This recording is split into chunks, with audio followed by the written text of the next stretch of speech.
Hello মাধ্যমিক candidates অর্থাৎ class 10 students যারা 2025-এ মাধ্যমিক দিচ্ছ তাদের হাইট অ্যান্ড ডিস্টেন্সের দুটো ভিডিও আমি দিয়েছি। এটি হলো থার্ড ভিডিও। তো যারা আগের ভিডিওগুলো দেখেছো তারা এই বাকি ভিডিওটা ফলো করো, তোমাদের হাইট অ্যান্ড ডিস্টেন্সে অনেক সমস্যা মিটে যাবে, যেমন তোমাদের আমি বলেছি। তো জাস্ট পার্ট টু ভিডিওতে ছিল 3 নম্বর কোশ্চেন পর্যন্ত। তো আজকে আমরা 4 নম্বর কোশ্চেন দিয়ে স্টার্ট করছি। দেখো 4 নম্বর কোশ্চেনে আলোচনায় আসি, সময় দেরি না করে। বলা আছে দুটি স্তম্ভের মধ্যে দূরত্ব 120 মিটার, একটির উচ্চতা অপরটির 3 গুণ, স্তম্ভ দুটির পাদদেশের সংযোগকারী রেখাংশের মধ্যবিন্দু থেকে ওদের শীর্ষের উন্নতিকোণ পরস্পর পূরক। এই পরস্পর পূরক কথাটা ইম্পর্ট্যান্ট। তাহলে স্তম্ভ দুটির উচ্চতা নির্ণয় করো, একটি আরেকটি 3 গুণ উচ্চতার, এবং তাদের মধ্যে দূরত্ব 120 মিটার। তো এবার আমরা একটু চিত্রটা দেখি কীরকম হবে। এখানে লক্ষ্য করো, এ বিতে একটি স্তম্ভ আছে আর সিডি হলো অপর স্তম্ভ। আমি মোটামুটি এ বির 3 গুণ করার চেষ্টা করেছি সিডিকে। তো এবিকে ধরে নিয়েছি আমি x মিটার, তাহলে সিডির কত লিখবো আমরা 3x মিটার। তোমরা ডায়াগ্রামের মধ্যে মোটামুটি বুঝিয়ে দেওয়ার চেষ্টা করবে। তো এবারে আমরা আসি যে বাকি কোণগুলোর কথা কি বলা আছে। কোণগুলোর কথা বলা আছে, দেখো যে সেই তাদের পাদদেশের সংযোগকারী রেখাংশ যার দূরত্ব 120 মিটার, তার মধ্যবিন্দু এই ও থেকে এর উন্নতিকোণ, শীর্ষের উন্নতিকোণ, আর এখানে হলো দ্বিতীয় স্তম্ভের শীর্ষের উন্নতিকোণ। এই কোণ দুটি পরস্পর পূরক। পূরক কোণ কাকে বলে? যখন দুটি কোণের যোগফল 90 ডিগ্রি হয় তখন তার একটিকে আরেকটির পূরক কোণ বলে, এটা তোমরা নিশ্চয়ই জানো। তো আমরা যদি এই বাঁ দিকের কোণটা অর্থাৎ ক্ষুদ্রতর স্তম্ভের শীর্ষের উন্নতিকোণকে যদি থিটা ধরি, তাহলে নিশ্চিন্তে বলতে পারো তোমরা, তাহলে উচ্চতর স্তম্ভের শীর্ষের উন্নতিকোণ হবে কি 90 ডিগ্রি মাইনাস থিটা, কারণ দুটির যোগফল 90 ডিগ্রি। এবার ব্যাপারটা বুঝলে এই পূরক কোণ এভাবে ধরতে হবে। এবার আমরা শুরু করি। এখানে আমি চিত্রে বর্ণনা দিতে হয়, প্রত্যেক ভিডিওতে আমি বলেছি যে একটু সংক্ষেপে বর্ণনা দিতে হবে। তো আমার এ পর্যন্ত বর্ণনা আছে, তোমরা একটু দেখে নেবে, এখন আর বর্ণনা বোঝানোর দরকার পড়বে না। এবার দেখো আমরা ছোট ত্রিভুজ দিয়ে স্টার্ট করব। এই ত্রিভুজের নাম কি? এ বি ও। এই ত্রিভুজে এই লম্ব বাই ভূমি হবে ট্যান থিটা। আমি সেই কথাটা লিখেছি, A B by BO, A B লম্ব, বিও হচ্ছে ভূমি, তাহলে ট্যান থিটা। এবার আমরা এ বিকে ধরেছি x মিটার, তাহলে এ বির জায়গায় আমি লিখলাম x আর বিওর জায়গায় লিখলাম 60, কারণ এখানে লক্ষ্য করো বি থেকে ডি পর্যন্ত দূরত্ব ছিল 120 এবং ও হচ্ছে মধ্যবিন্দু। তাহলে মধ্যবিন্দু হলে বিও কত হবে 60 ও ডিও হবে 60, সেটা আমি উপরে লিখে রেখেছি, এখানে তোমরা বর্ণনা দেখলেই বুঝবে। তো x বাই 60 ইকুয়াল টু কত আসলো? Tan theta. এটাকে আমি 1 নং সমীকরণ দিলাম। এবার আমি বাকি ক্যালকুলেশন ডান দিকে করতে চাই। আমরা যদি এবার বড় ত্রিভুজ নিই, সি ও ডি, পাশেই চিত্রটা থাকবে, আমি ক্যালকুলেশনটা সেই জন্য এখানে দেখাচ্ছি। আমি তোমাদের বারবার বলছি এরকম চিত্রর পাশে ক্যালকুলেশন এইসব করবে না। পরীক্ষার খাতায় পরিষ্কার করে এই চিত্র বড় জায়গায় করে দেবে, এখান থেকে এই পর্যন্ত করবে, তারপরে যত ক্যালকুলেশন এর নিচের দিকেই হবে, এখান থেকে নিচের দিকে যাবে, তোমরা পাশে করবে না। কিন্তু আমি ক্যালকুলেশনটা দেখাচ্ছি এই কারণে যাতে তোমরা ছবির সঙ্গে মিলিয়ে কথাগুলো বুঝতে পারো। তাহলে এই সিওডি ত্রিভুজে যদি বলি আমি সিডি বাই ওডি মানে লম্ব বাই ভূমি, তাহলে tan 90 minus theta equal to tan 90 degree minus theta. CD তো 3x, 3 গুণ ধরা হয়েছিল 3x, এখানে লক্ষ্য করো 3x লিখে রেখেছি। ওডি কত বললাম আমি? 60 metre equal to tan 90 minus theta মানে তো কট থিটা। তো এটাকে আমরা 2 নং সমীকরণ দিলাম। এখন যদি আমি তোমাদের 1 ও 2 নং সমীকরণকে গুণ করি, এই যে 1 নং ইন্টু 2 নং করে পাই, 1 আর 2কে গুণ করলাম। কীভাবে গুণ করতে হয়? বাদিকের সঙ্গে বাদিকের অংশ গুণ, ডান দিকের সঙ্গে ডান দিকের গুণ। তো বাদিকের অংশের 1 নম্বরে আছে কি লক্ষ্য করো, x বাই 60 আর ডান দিকের ট্যান থিটা, তাই আমি লিখছি এখানে x বাই 60 মানে 60 মিটার ইন্টু এখানে বাদিকে কি আছে 3x বাই 60 ইকুয়াল টু কি, এখানে বাদিকে আছে ট্যান থিটা, ইকুয়েশন 1-এর ট্যান থিটা, আর এখানে কট থিটা, তাই আমি লিখলাম tan theta into cot theta. সুবিধাটা কি লক্ষ্য করো, এখানে 3 দিয়ে 60 কাটলে 20 হয়, উপরে x আর x ইন্টু করলে x স্কোয়ার হবে, নিচে 60 ইন্টু 20 করলে 1200 বা 1200 হবে, আর tan theta into cot theta মানে কত? 1। তার মানে আমরা ক্যালকুলেশনে কোথায় যাচ্ছি যে x স্কোয়ার ইকুয়াল টু 1200।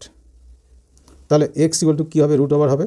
1200কে আমরা এভাবে লিখতে পারি 3 ইন্টু 4 12 হলো, আর ইন্টু 100 1200 হয়ে গেল। কেন লিখলাম এরকম? তোমরা এরকমই শর্টকাট ক্যালকুলেশন করার চিন্তা করবে। 3 এর বর্গমূল হয় না, পরে লিখছি। 4 এর বর্গমূল বা স্কোয়ার রুট হলো 2, 100 বর্গমূল হচ্ছে 10, 3 এর হচ্ছে না, তাই পাশে লিখলাম √3। তার মানে কি হলো? x equal to 20 √3। অতএব যেটা ক্ষুদ্রতর স্তম্ভ বা প্রথম স্তম্ভ, তাহলে প্রথম স্তম্ভের উচ্চতা যেটাকে আমরা এক্স ধরেছি, যখনই এক্সের ভ্যালু বেরোবে তোমরা সামনের দিকে দেখবে এক্স কাকে ধরেছি, তাহলে এর উচ্চতা আমি লিখব 20√3 মিটার। আর দ্বিতীয় স্তম্ভের উচ্চতা এর 3 গুণ আছে, তাহলে 20√3 × 3 মানে কত হবে 60√3 মিটার। এই দুটোকে দাগ দিয়ে তোমরা আনসার কথাটা লিখে দেবে। এবার আসি আমরা পরের কোশ্চেনে। কোশ্চেন নাম্বার 5, আগের সিরিয়াল ধরেই আমি এগোচ্ছি। কোশ্চেন নাম্বার 5-এ আছে কি, একটি 150 মিটার চওড়া রাস্তার দুদিকে ঠিক বিপরীতে, রাস্তার ঠিক উল্টো দিকে আর কি, দুটি সমান উচ্চতার খুঁটি আছে। খুঁটি দুটোর উচ্চতা কিন্তু সমান, মাথায় রাখবে, এবং রাস্তাটা কত চওড়া 150 মিটার। খুঁটি দুটির পাদদেশে সংযোগকারী রেখার উপর একটি বিন্দু থেকে, বিন্দু কিন্তু মধ্যবিন্দু বলেনি, একটি বিন্দু মানে যে কোনো বিন্দু থেকে, সেই বিন্দুর সাপেক্ষে খুঁটি দুটির শীর্ষের উন্নতি কোণ একটি হলো 60 ডিগ্রি আর একটি হলো 30 ডিগ্রি হলে প্রতিটি খুঁটির উচ্চতা কত। তোমরা হাইট অ্যান্ড ডিস্টেন্স করার সময় সবসময় মাথায় রাখবে যে কোশ্চেনটা তোমাদের কিন্তু খুব ভালো করে দুবার হলো পড়তে হবে। পরে কোশ্চেনের অর্থ বুঝতে পারলে তাহলে তোমাদের চিত্র ঠিকঠাক হবে এবং তোমাদের অঙ্ক করতে কোনো অসুবিধা হবে না। তাহলে কোশ্চেন ভালো করে পড়াটা কিন্তু জরুরি। এবার আসি আমরা চিত্রে। দুটি খুঁটি রাস্তার দুই বিপরীত দিকে, এখানে রাস্তা বলতে বিডি হলো রাস্তার চওড়া, বাঁদিকে একটি খুঁটি আছে, ডান দিকে একটি খুঁটি আছে, দুটির উচ্চতা সমান, তাই দুটোকে এক্স ধরেছি। যদি আমার এখানে মাপে একটু কম বেশিও মনে হয়, তোমরা কিন্তু স্কেল দিয়ে সঠিক মাপ করবে। এবং তাদের মধ্যে দূরত্ব কত 150 মিটার। প্রথম খুঁটির শীর্ষের উন্নতিকোণ যে কোনো বিন্দু, এই যে বিডি যে রেখাংশ আছে অর্থাৎ খুঁটি দুটির পাদদেশ যে সংযোগ করেছি তার যে উপরে একটি বিন্দু ও নিলাম, ও কিন্তু মধ্যবিন্দু আমরা নিই। তাহলে এর যে কোনো একটি বিন্দু মানে ও থেকে প্রথম খুঁটির উন্নতিকোণ, খুঁটির শীর্ষের উন্নতিকোণ হলো 60 ডিগ্রি আর দ্বিতীয় খুঁটির শীর্ষের উন্নতিকোণ হলো 30 ডিগ্রি। এদের মধ্যে ডিস্টেন্স কত 150। এই কথাগুলি আমি বর্ণনায় এখানে লিখে দিয়েছি, তোমরা একটু দেখে নেবে। এবার অঙ্কটা আমরা স্টার্ট করছি ডান দিকে, কারণ তোমাদের যাতে চিত্রের সঙ্গে সম্পর্ক রেখে করানো যায় তাই। তাহলে এবিও ত্রিভুজ থেকে পাই, এবিও মানে হচ্ছে এই ছোট ত্রিভুজ। তো এই ত্রিভুজ থেকে আমরা কী পাচ্ছি, যদি আমি বলি এ বি, এই হচ্ছে লম্ব বাই ভূমি হচ্ছে কি বিও, তাহলে tan 60 ডিগ্রি। তাহলে A B by B O equal to tan 60 degree. A B আমরা এক্স মিটার ধরেছি, B O equal to √3, tan 60 value √3। তোমরা এখান থেকে ক্যালকুলেশন করো, বিও ইন্টু √3 ইকুয়াল টু কত হবে এক্স মিটার। তাহলে শুধু বিও কী হবে এক্স বাই √3 মিটার। এবার যদি ডান দিকের ত্রিভুজে আসি, এখানে লম্ব হচ্ছে সিডি আর ভূমি হচ্ছে ওডি। তাহলে লম্ব সিডি বাই ভূমি OD equal to tan 30 degree. CD মানে কত এক্স মিটার, ওডি মানে আমরা বের করব 1/√3। তাহলে শুধু ওডি যদি বজ্রগ্রহণ করে এইভাবে, ওডির সঙ্গে 1 ইন্টু হবে এক্সের সঙ্গে √3, তাহলে ওডি ইকুয়াল টু √3x। এবারে বিষয়টা দেখো, চিত্রে দেখো, এই যে বিও অংশ আর ওডি অংশ দুটো যোগ করলে কত হয় 150 মিটার। ঠিক সে কথাই লিখেছি, B O plus O D equal to 150 metre. তো বিওর ভ্যালু হচ্ছে x/√3, ওডির ভ্যালু হচ্ছে √3x। তো যদি আমি এটা যোগ করি, তো এর নিচে একটা 1 ভেবে নেবে, তাহলে √3 লসাগু, x plus √3 into √3 3x equal to 150। তার মানে উপরে 3x আর x মিলে কত হলো 4x, আর √3 দিয়ে যদি 150কে ইন্টু করি 150√3। তো x ইকুয়াল টু কী হবে, উপরে 150√3, নিচে 4, 2 দিয়ে ক্যান্সেল করলে 2 দিয়ে এটা ক্যান্সেল মানে কাটাকাটি করলে 75। তো আর তো কাটাকাটি যায় না, তাহলে এক্সের ভ্যালু কী হলো 75√3/2। এবার তোমরা উত্তরে লিখবে, অতএব প্রতিটি স্তম্ভের উচ্চতা ইকুয়াল টু এই যে ভ্যালু আসলো সেটা লিখে দেবে। কি আসলো 75√3/2 মিটার। আর আমি আগের ভিডিওতেও বলেছি, সব ভিডিওতে বলি, উত্তরের লাইনটাকে একটু হাইলাইট করে দেবে তোমরা। এবার 6 নম্বর কোশ্চেনে আসি। একটি স্তম্ভের উপর 8 মিটার উঁচু একটি পতাকা দণ্ড আছে, একটি স্তম্ভ আছে, পিলার একটা আছে, তার উপর আবার পতাকা দণ্ড আছে। তো পতাকা দণ্ড 8 মিটার উঁচু, দণ্ডটার লেন্থ কিন্তু 8 মিটার। ভূমিস্থ কোনো বিন্দু থেকে ওই পতাকা দণ্ডের শীর্ষ ও পাদবিন্দুর উন্নতিকোণ যথাক্রমে আলফা ও বিটা। শীর্ষের উন্নতিকোণ আলফা, পাদবিন্দুর উন্নতিকোণ বিটা হলে প্রমাণ করো যে স্তম্ভের উচ্চতা হচ্ছে, এই যে এখানে লক্ষ্য করো লেখা আছে কি h tan beta by tan alpha minus tan beta. এই টাইপের যদি কোশ্চেন একটু কঠিন করে, এই টাইপের কোশ্চেন কিন্তু আসবে। তো এটা ভালো করে বুঝে নাও, এরকম ফিগার থেকে ভয় পাওয়ার কিছু নেই, কিন্তু অঙ্কটা খুব ইজি আছে। ছবিটা দেখো, আমি যতটা পেরেছি সোজা করে আঁকার চেষ্টা করেছি। এটি হচ্ছে স্তম্ভ, এই যে দাগ দেওয়া যে অংশটি এটি একটি স্তম্ভ, তার উপরে এই হচ্ছে পতাকা দণ্ড আছে, পতাকার মতো একটু করে দিয়েছি। তো এখানে এ আর বি এটা পতাকা দণ্ডের দৈর্ঘ্য, যার দৈর্ঘ্যটা দেওয়া আছে 8 মিটার। কিন্তু এই বি থেকে সি পর্যন্ত এই যে স্তম্ভের উচ্চতা সেটা দেওয়া নেই। এবার ভূমি বরাবর কোনো একটি বিন্দু আমরা এখানে ডি ধরেছি, ডি থেকে পতাকা দণ্ডের গোড়ার উন্নতিকোণ বিটা, এই যে উন্নতিকোণ কিন্তু এরকম আপওয়ার্ড অ্যারো চিহ্ন দিতে হয়। আর তার শীর্ষের উন্নতিকোণ কী দিয়েছি আমি এখানে আলফা, কারণ সেটা বলা আছে। আমাকে প্রমাণ করতে হবে এই যে বিসি বা স্তম্ভের উচ্চতা এই রকম একটা ফিগারে আসবে। শুরু করছি আমরা। আমি বর্ণনা এখানে লিখিনি, তোমরা এইসব জায়গায় বর্ণনাটা লেখার চেষ্টা করবে, আমি মুখে বলছি পরে, আগে একটু অঙ্কটা বুঝিয়ে দিই। সেটা হচ্ছে ত্রিভুজ বিসিডি। কোনটা বিসিডি ত্রিভুজ? এই যে বিসিডি, এই ত্রিভুজের লম্ব হচ্ছে বিসি, ভূমি হচ্ছে কি ডিসি। তাহলে B C by D C equal to tan beta, কারণ এক্ষেত্রে কোণ কিন্তু বিটা। এবারে লক্ষ্য করো, তো শুধু ডিসি যদি আমি এখানে রেখে দিই, তাহলে ডিসি যদি রাখি এই সমীকরণ থেকে, দেখো ডিসি বাদিকে রাখলে এই ট্যান বিটা আসবে নিচে আর বিসি থাকবে ওপরে। অর্থাৎ কীরকম, এটা আমি একটা স্টেপ বাদ দিয়ে করেছি। ধরো তোমরা ডিসিকে এখানে রেখে দিলে ট্যান বিটা কোথায় আসবে? নিচে। তাহলে ডিসি ইকুয়াল টু কি? বিসি বাই ট্যান বিটা, তাই লিখেছি বিসি বাই ট্যান বিটা। বা তোমরা বজ্রগুণ করে আর একটা স্টেপ বাড়িয়ে করে দেখো, D C equal to B C by tan beta. এই অংশটা আমার পরে কাজে লাগবে, আর প্রথম অংশটাকে আমি 1 নং সমীকরণ দিলাম। এবার বড় ত্রিভুজটা কনসিডার করো। বড় ত্রিভুজ বলতে এই যে এ থেকে শুরু করে এ ডি সি বা এসিডি, এই ত্রিভুজে লক্ষ্য করো, যদি আমি এই সম্পূর্ণ এসির উচ্চতাটা ধরি, এসি বাই যদি ডিসি করি, তাহলে ট্যান কী হবে? আলফা। ওই A C by D C equal to tan alpha. এবার যদি আমি এই 1 নং সমীকরণ আর 2 নং সমীকরণের মধ্যে করলাম কি, এই বড় 2 নং সমীকরণ থেকে 1 নংকে মাইনাস করলাম।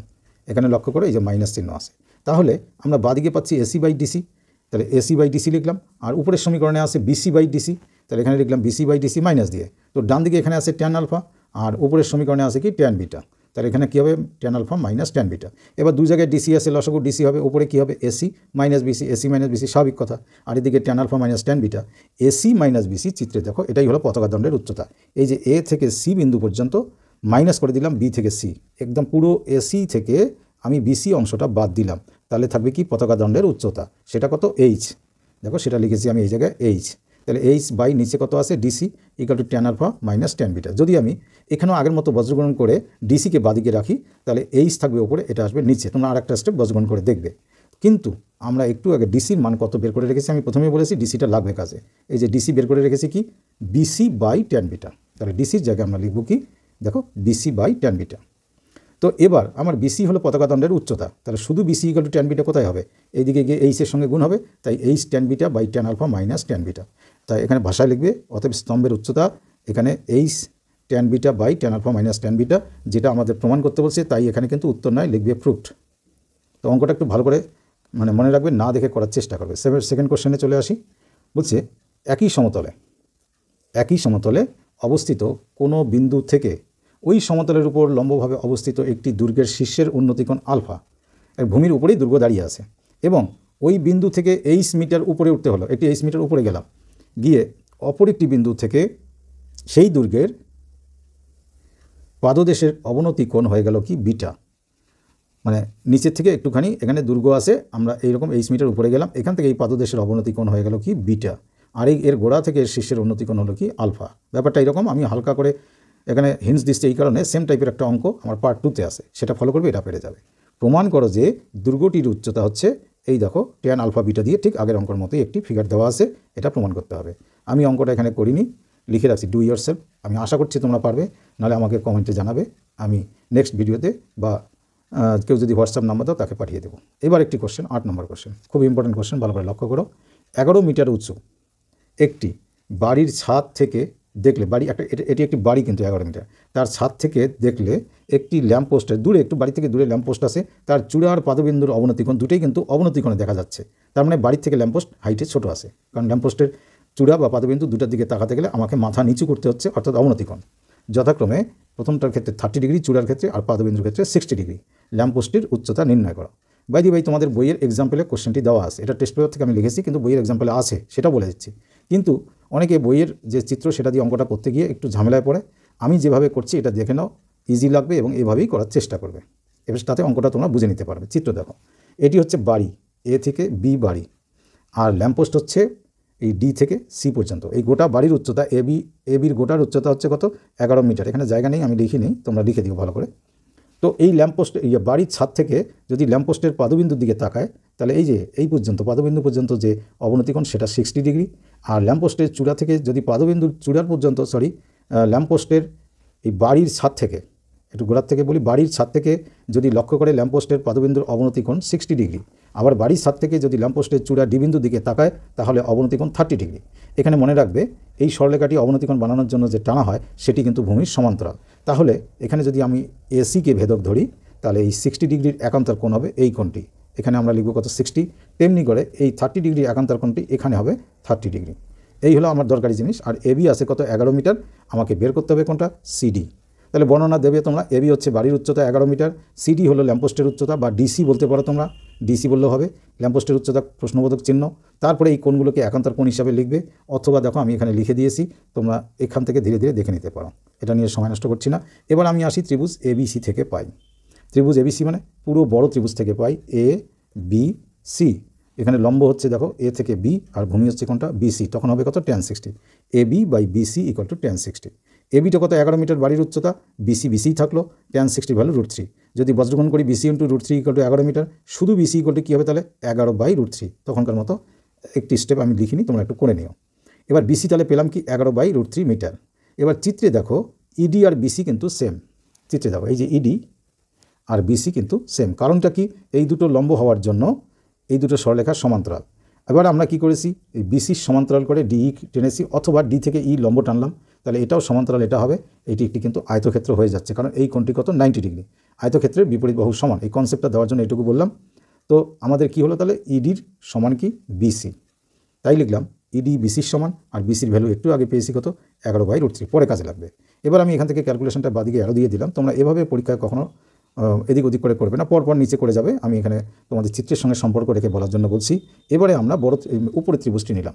ত্রিভুজ, এই জায়গাটা একটা ক্লিয়ার করে নিই।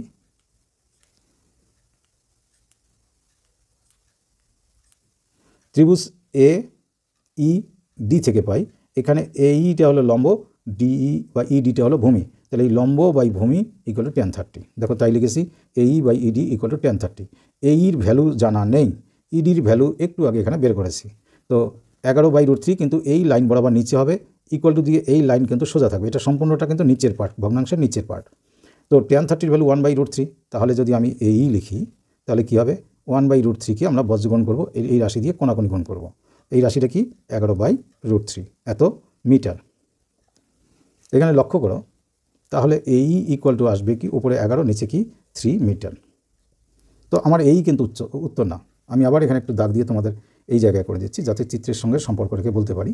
তো আমার এইটুকু বেরিয়ে গেল, আর গোটা এ থেকে বিও আমার জানা আছে 11 মিটার, এ থেকে বি জানা আছে, আর এ থেকে ই পেলাম। তাহলে পুরো এবি থেকে যদি আমি এই মাইনাস করি তাহলে বিই পাবো। আবার এই বিই হচ্ছে কার সমান, সিডির সমান, আর সিডি হলো ল্যাম্পপোস্ট। তাহলে ল্যাম্পপোস্টের উচ্চতা বেরোলো। লেখাটি কীভাবে লিখবো লক্ষ্য করো, আমি লিখলাম C D equal to B. B আবার কীরকম, এবি থেকে মাইনাস করলাম ইবি বা বি।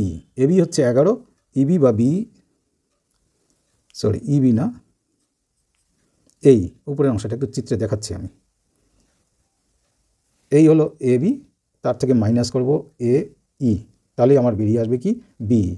তো সেটাই লিখেছি, B equal to A B minus এই। এই কত 11/3 মিটার। তাহলে এখানে লসাগু 3, 3 11 33 মাইনাস 11 মিটার, 33 থেকে 11 গেলে কি থাকে 22/3 মিটার। একটু মিশ্র ভগ্নাংশ করতে হবে, 7 পূর্ণ 3 7 21, 1/3 মিটার। এটা ভীষণভাবে মনে রাখবে। অতএব এখানে উত্তরটা লেখা যাবে না, ভাষায় উত্তর লিখতে হবে। অতএব